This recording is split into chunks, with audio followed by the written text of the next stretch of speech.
आजची गोष्टीचे नाव एक छोटा प्रश्न. त्या दिवशी वर्गात नेहमी सारखीच गडबड होती. कोणी वही शोधत होतं तर कोणी बाकावर बसत होतं. गुरुजी वर्गात आले आणि फळ्याकडे पाहिलं.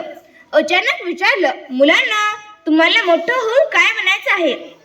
क्षणभर वर्ग शांत झाला. मग हात वर झाले.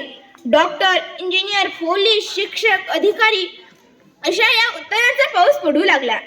गुरुजी हसत होते. त्यांना मुलांची स्वप्ने पाहून फार आनंद होत होता.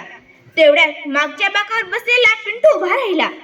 तो नेहमी शांत असायचा, जास्त बोलायचा नाही, पण त्याच्या डोळ्यात वेगळं काहीतरी असायचं. तो म्हणाला, गुरुजी, मला माणूस बनायचं आहे. क्षणभर सगळे थबकले. मग काही जण हसत होते. पिंटू मात्र शांत उभा राहिला. गुरुजी वर्गात आले.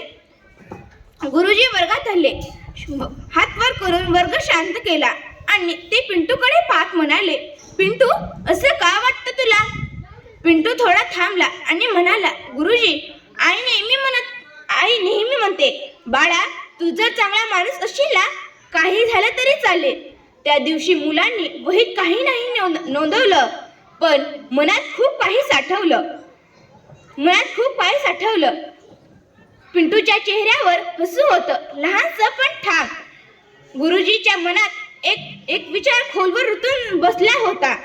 त्या दिवशी एक छोटा प्रश्न विचारला गेला होता. त्या प्रश्नाचं उत्तर आयुष्यभर पुरणार होतं. या गोष्टीचं तात्पर्य असं होतं की पद मोठं नसतं, पण माणुसकी मोठी असते. धन्यवाद.